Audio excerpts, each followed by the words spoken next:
Hi, it's Jake with Zion Security Alarms. Today I'm going to tell you about a new feature that the Alarm.com cameras can do. If you look at the app with the camera live, you can manually trigger a siren now that'll go off for 30 seconds.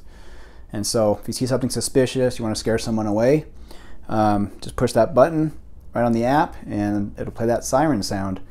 Here's a demo so you can hear what the sound sounds like. Hope you like it.